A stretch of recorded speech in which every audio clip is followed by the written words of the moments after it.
du côté de chez Sam.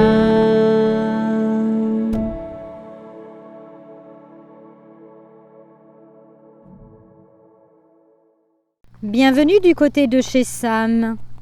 Allons faire un petit tour dans le Moyen-Âge de la Catalogne avec Ildefonso Falcones et son roman La cathédrale de la mer.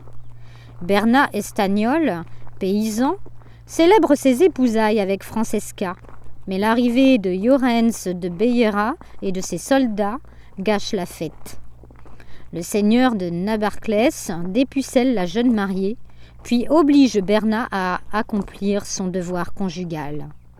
9 mois plus tard, Francesca, qui n'adresse pas un mot à son mari, accouche d'un bébé qui est bien son fils, comme l'atteste un grain de beauté près de l'œil. Pour se venger que le bébé ne soit pas le sien, Bellera envoie femme et fils s'occuper de sa propre famille. En fait, Francesca a dû se séparer de Arnaud et subit les assauts de la soldatesque chaque fois qu'elle vient l'allaiter. Bernat tue un jeune garçon afin de récupérer son fils, puis, avec le strict nécessaire, fuit pour Barcelone. Effectivement, un cerf peut acquérir la liberté à condition d'y vivre 1 an et 1 jour sans être arrêté. Bernat et Arnaud trouvent refuge chez Gros Puig, maître potier, le mari de sa sœur Guamona. 9 ans plus tard, Bernat réclame enfin la liberté à laquelle lui et son fils ont droit. Arnaud rencontre Joannet, un garçon de 2 ans son cadet, à qui il présente sa mère, la Vierge Marie, se situant dans l'église de Santa Maria del Mar, qui est en pleine rénovation, pour devenir le plus beau temple au monde consacré à la Sainte Vierge. Les 2 enfants font la connaissance des Bastexos, les muletiers de la mer, chargés de porter les pierres qui serviront à la construction de la cathédrale. Arnaud et Joannet les aident en leur donnant à boire. Gros Puig, qui vient de perdre sa femme, se remarie avec une veuve riche, Isabelle, afin d'atteindre le rang des nobles. Arnaud, Joannet et Bernat partent vivre dans le palais Calle Moncada, où ils s'occuperont des chevaux. Mais la baronne leur rend la vie impossible. L'hiver 1334 est rude et le peuple a faim. Bernat pousse les gens à la révolte.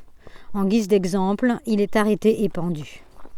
Les Bastexos acceptent Arnaud dans leur confrérie. Le jeune garçon et Joannet, qui continue ses études, sont accueillis chez Perret et Mariona, tout comme une autre famille. Alors Arnaud s'éprend d'Alédis, l'une des filles que son père refuse d'unir à un esclave.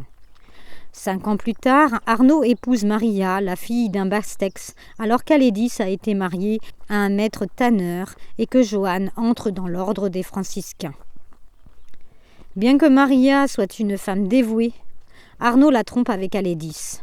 Mais pour échapper à sa maîtresse et se punir d'être un mari infidèle, il s'enrôle dans l'armée royale en 1343 et part pour Figueras, poursuivi par Alédis. Celle-ci fait la connaissance d'une prostituée qui lui raconte que son amant a été tué afin qu'Arnaud, qui s'est confié à elle, soit en paix. 5 ans plus tard, Arnaud rentre à Barcelone où Maria meurt de la peste. Arnaud devient cambiste grâce à un esclave mort à qui il a porté secours, ainsi qu'à 3 enfants juifs. Ainsi, il apprend tout ce qu'il doit savoir pour prêter de l'argent et s'enrichir. Arnaud apprend que les affaires de Gros Puig se portent très mal. Il va enfin pouvoir se venger.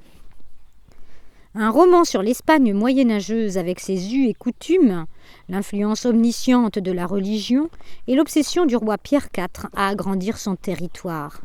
Aventure, divertissement et rebondissement sur fond historique.